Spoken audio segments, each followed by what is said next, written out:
باسم آب و والد منفس قدوس أدوابل آمين. باسم آب و والد منفس قدوس أدوابل آمين.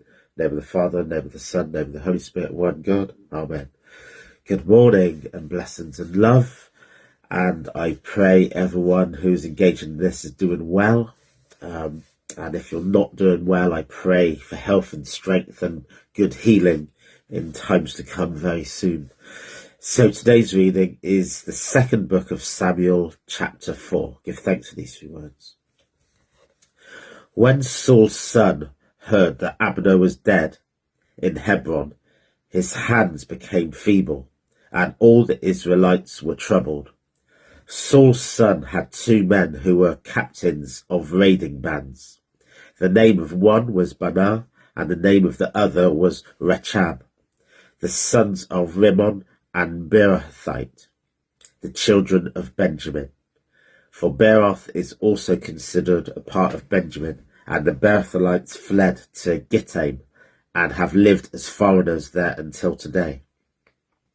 Now Jonathan, Saul's son, had a son who was lame in his feet, and he was 5 years old when the news about Saul and Jonathan out of Jezreel and his nurse picked him up and fled. As she hurried to flee, he fell and became lame. His name was Mephisbosheth. The sons of Rimmon and Beerothite, Rechab and Banah, went out and came out of the heat of the day to the house of Ishbosheth, and he took his rest at noon. They came there into the middle of the house, as though they would have fetched wheat, and they struck him in the body. And Rechab and Banah, his brother, escaped. Now when they came into the house, as he lay on his bed in the bedroom, they struck him, killed him, beheaded him, and took his head, and went by way of the Arabah all night. They brought the head of Ishbosheth to David to Hebron, and said to the king, Behold, the head of Ishbosheth, the son of Saul, your enemy, who sought your life. Yahweh has avenged my lord, the king, today, of Saul and his upbringing. David answered Rechab and Banah, his brother, the sons of Rimmon and Beerothite, and said to them, As Yahweh lives, who has redeemed my soul out of all adversity, when someone told me, Behold, Saul is dead, thinking that he brought good news, I seized and killed him in Ziklag, which was the reward I gave him for his news. How much more, when wicked men have slain a righteous person in his own house, on his bed, should I now require his blood from your hand and rid the earth of you? David commanded his young men, and they killed them, cut off their hands and their feet, and hanged them beside the pool in Hebron. When they took the head of Ishbosheth and buried it in Abner's grave in Hebron. For these few words I give thanks, blessings and love. So I've got a bit of a cold, as you can probably hear. So, and I think that was written in quite a technical way. There's a lot of lineage in there, so I think some of the narrative could get lost. So I'll try to do a quick overview just to make the story clear. So we heard yesterday how Abner, who was one of Ishbosheth's commanders, and he was accused of sleeping with Saul's concubine, and for that he defected over to David and became a general for David instead of Ishbosheth. And then Abner was killed by Joab, one of David's other commanders. So when Banah and Rechab, so these are generals in the camp of Ishbosheth, when they heard that Abner was killed, they realized that Ishbosheth would then become vulnerable. And it starts off by saying, when Saul's son heard that Abner was dead in Hebron, his hands became feeble, and all of Israel were troubled. So that's talking about Ishbosheth, and it's basically saying when he heard that Abner was killed, that Ishbosheth then started to have like panic attacks, or became troubled, became depressed. He basically became vulnerable. So Banah and Rechab, realizing an opportunity to get rid of him. And with Abner out of the way, they killed Ishbosheth in his sleep, and they beheaded him and took his head to David. And because Ishbosheth was the head of all Israel except Judah, they expected David to be happy with that news, because then that gives David the opportunity to seize power over all of Israel in that vacuum. But what David said to them surprised them, because he said, who are you to come here and tell me your news that you've killed God's anointed, or the anointed one who has been leading Israel? He died in his sleep, or got killed in his sleep. He didn't die in battle. And why should I give you any more grace than I gave the person who came to me saying that they killed Saul? The messenger who came and said they killed Saul was killed by David as an example, because Saul was God's anointed. And exactly the same thing happened here, that God had these two people executed for them murdering and executed Ishbosheth. David is really trying to lead with example, lead with integrity, and doesn't want these covert operations of bloodshed. And it's not an honourable thing to be doing that he wants his people to be following. So he really is trying to lead by example and show a very righteous approach to judgment, which is judgment that is not in his favour. If he said, okay, these killings are okay because that's going to help me out, so thank you very much, then that actually showed that he's quite a corrupt leader. From the very beginning, with both Abner and now with Ishbosheth, he wants leaders to be treated with respect. He doesn't want mercenaries to go around organising coups, etc. So with Bana and Rachab, they came to David expecting to be thanked and glorified and honoured, but all they got was a taste of their own medicine, where they themselves were executed in the same manner that they executed Ishbosheth. So David is holding up his example of a leader that has integrity and justice right at the top of his agenda. He returned the head of Ishbosheth to the family, and it says here, but they took the head of Ishbosheth and buried it in Abner's grave in Hebron. So it allowed the family to give Ishbosheth a very honourable and dignified burial, with his head restored, and for those families to then be able to live in peace, in sadness, but in peace, because they knew that the people who had done this evil deed on Ishbosheth have also been dealt with and executed by the hand of David.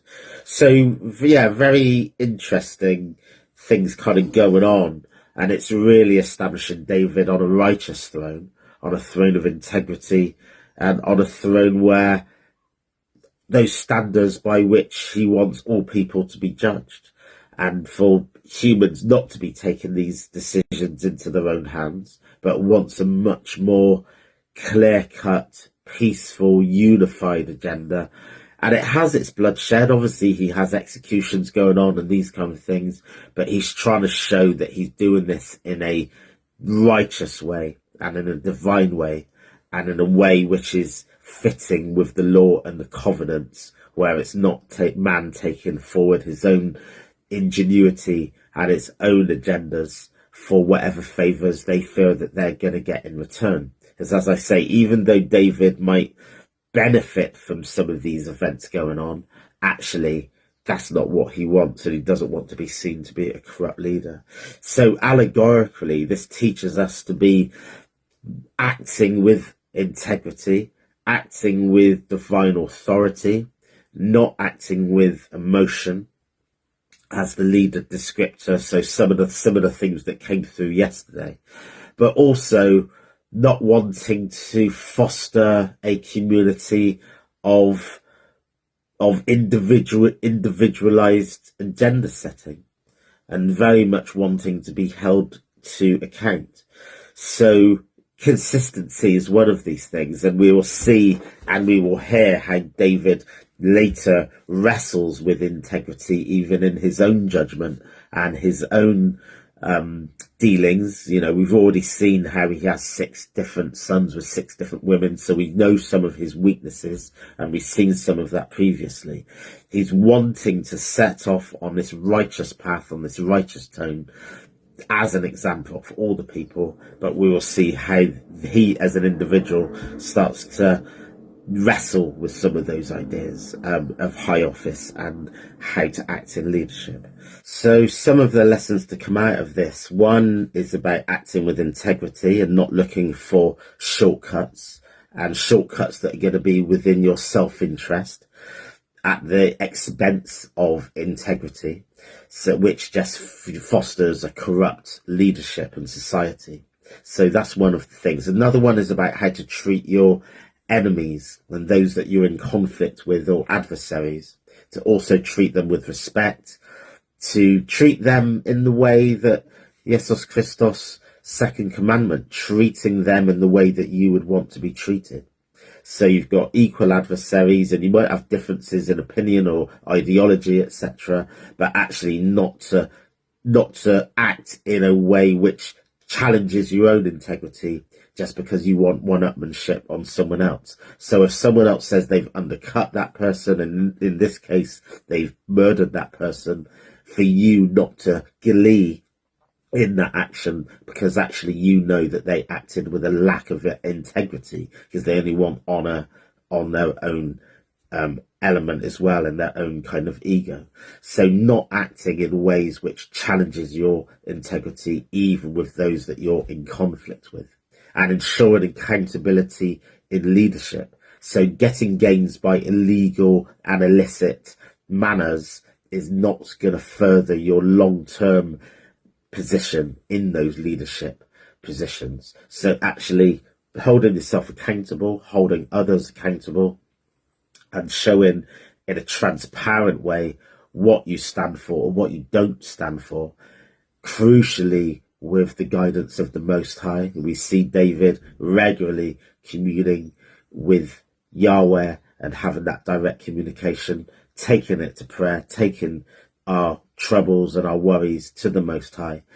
That's the ultimate in terms of how to act. So there's some of the lessons that are coming out from David's example that he's setting on a very early stage for what's going to become manifest.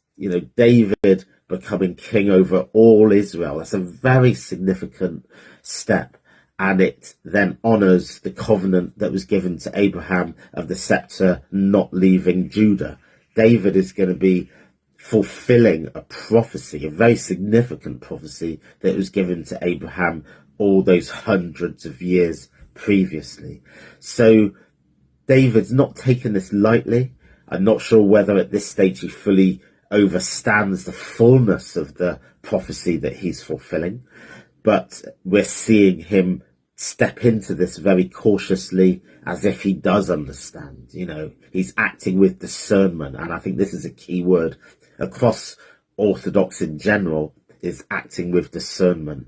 And what that means is acting in a slow way, a cautious way, acting with informed opinion, taking our prayers, not accepting everything that comes our way, and just being slightly questioning of everything, acting with discernment. Discernment is a key that comes across a lot in Orthodox theology, which I think is a really interesting one. So we're seeing David here acting with discernment in both these chapters. He acted with discernment yesterday with Joab. He didn't celebrate that his friend Joab then killed Abner for avenging his brother's death, and when he could have just made his life easier on that respect.